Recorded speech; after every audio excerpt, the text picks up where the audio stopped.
So the impact there, of course, is for schools. We've already seen, for example, that Brownsville, I think, closed several elementaries. Yeah, actually, I was going to bring that up. Is it Yes, closed down three of them, and I was going it to closed. ask you what do you think the reason of that is? There's a couple of things that are going on. First of all, over Cameron County, where Brownsville is located, is their growth rate is really slowing down.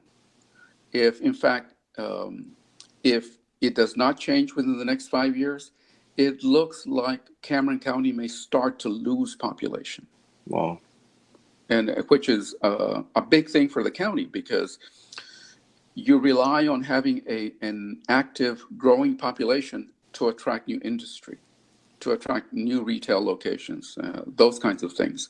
And certainly the school districts pay attention to all of that because they have to figure out where the population is always moving. It's like an amoeba.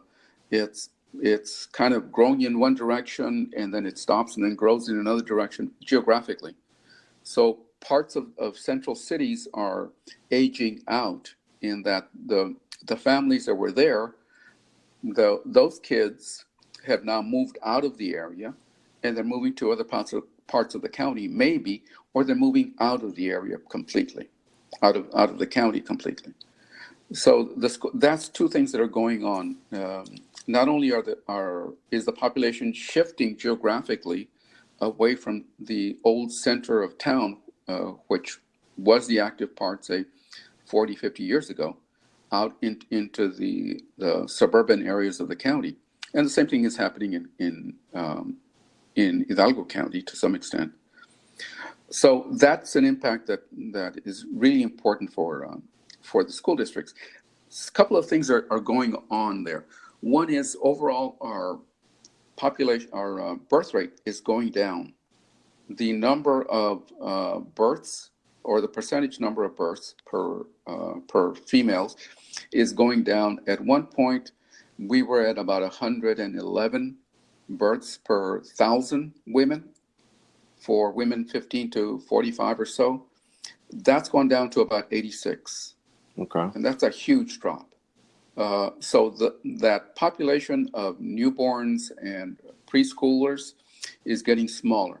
The other thing that is going, well, two things. One is, as I said, is that families are having smaller families, less children, but they're also waiting later in life to have kids. I think if you look back, maybe 50 years ago, women would have, I'm trying to remember the exact statistics, but the average female had her first child when she was about 19. That's moved up to about 25, 26.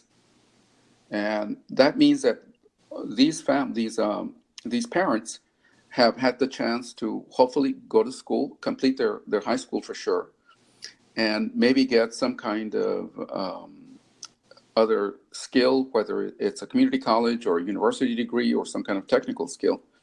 So they've gone through the process of getting their education, getting that out of the way, and then started to work.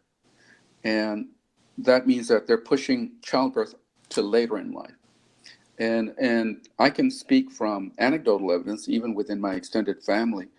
I remember when I was growing up, whoever got married around 1920, they had a child within a year or so. Now, in my extended family, the second and third generation after me, some of those are having their first children in their 30s.